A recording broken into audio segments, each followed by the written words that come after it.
Hi, I'm Margaret Giles from Morningstar. Amid slowing GDP growth and concerns that tariffs could begin to affect consumer spending, some economists see a higher risk of recession for the U.S. economy than they did at the beginning of the year. Joining me to discuss how investors can recession-proof their portfolios is Christine Benz. She's Morningstar's Director of Personal Finance and Retirement Planning. Christine, thanks for being here. Margaret, it's great to see you. So first, how do economists define a recession? Well, there is no uniformly agreed upon definition. The National Bureau of Economic Research calls it a significant decline in economic activity that's spread throughout the economy and lasts more than several months. But the commonly agreed upon definition is negative gross domestic product growth that lasts two successive quarters. And so definitionally, we don't know when a recession has begun. We won't know until we have come through a couple of quarters of negative economic growth. Right, so it's a retroactive declaration. Okay. So how do stocks play into this? Do stocks always sink during a recession? This is something that we looked at in our diversification landscape report, which is something that I work on with a couple of our colleagues every year. And we examine specifically periods of recession historically. So we looked at 8 particular periods dating back to 1929.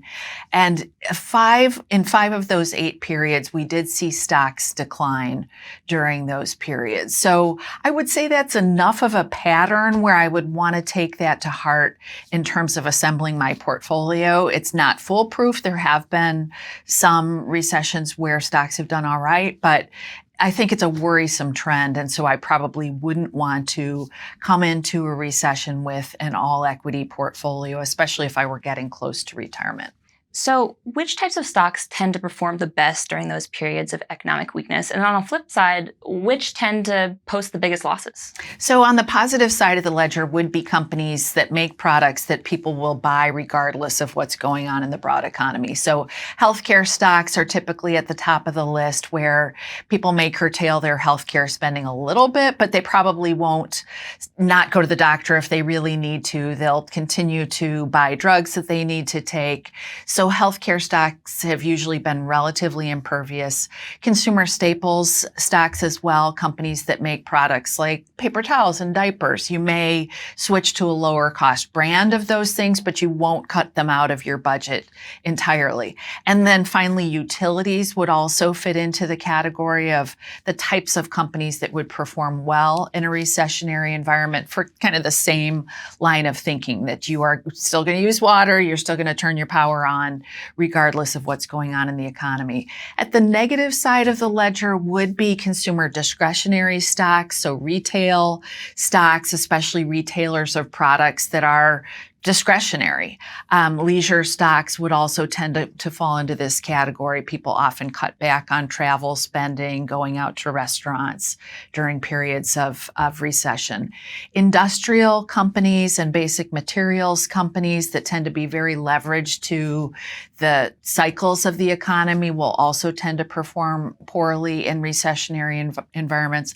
And finally, there are certain parts of the technology sector that do not perform well. Some of the semiconductor manufacturers, for example. So even though tech as a group might have some defensive characteristics, there are some subsectors that won't perform especially well. So does global diversification provide any kind of benefit during those periods of economic weakness? Not as much as you might think. The saying goes that when the U.S. sneezes, the rest of the world catches a cold.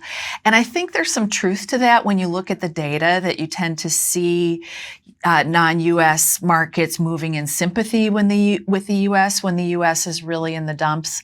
And then the other thing is that there are some shocks. The pandemic is a really great recent example that are global in nature. And so the U.S. Did have a brief recessionary period during the COVID pandemic period, and many non-U.S. markets did as well. All right. So, in the diversification research, that work you did with Amy Arnott, you found that high quality bonds have been consistently positive during those periods of decline. Why is that? And do you think that trend will persist going forward? Right. We examined those 8 recessionary periods historically, and here is a really kind of foolproof dynamic, which is that in recessionary environments, high quality bonds have been a good place to be. So in 8 of those 8 periods, they were in the black. During recessions. So I do think that that's something that investors should take to heart when building their portfolios. And the reason that we see high quality bonds perform well during those periods is twofold, really. One is that recessions are often kind of a flight to quality, a flight to safety. And typically U.S. Treasury bonds will perform really well in a period like that. And the other benevolent force working on behalf of high quality bonds during recessionary periods is that the Federal Reserve is often trying to improve economic conditions by lowering interest rates. And that is another benevolent force for fixed income investors. While your yields drop, your bond prices increase. All right. So, you also think, and to wrap up here, that investors should look at non-portfolio elements, so the rest of their plan. What should they have in mind? Right. So you want to look at your portfolio's component of safer assets, and that's particularly important if you are someone who is moving into retirement.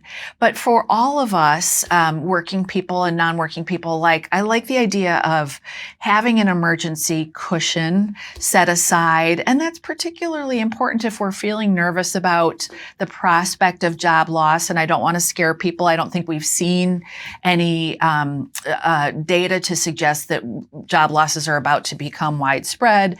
But I do think it makes sense to check your liquid reserves and then also check your sort of next line reserves in your plan.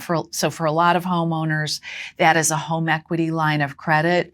Securing that while you're employed, I think is a really great practice, that you would have that kind of on standby. And the benefit of that is that if you find yourself in need of extra funds, it will keep you from having to resort to unattractive forms of credit like credit cards or having to sell depreciated equity assets in some sort of a market downturn. Certainly good steps to think about. Christine, thanks for being here. Thank you so much, Margaret. I'm Margaret Giles with Morningstar. Thanks for watching.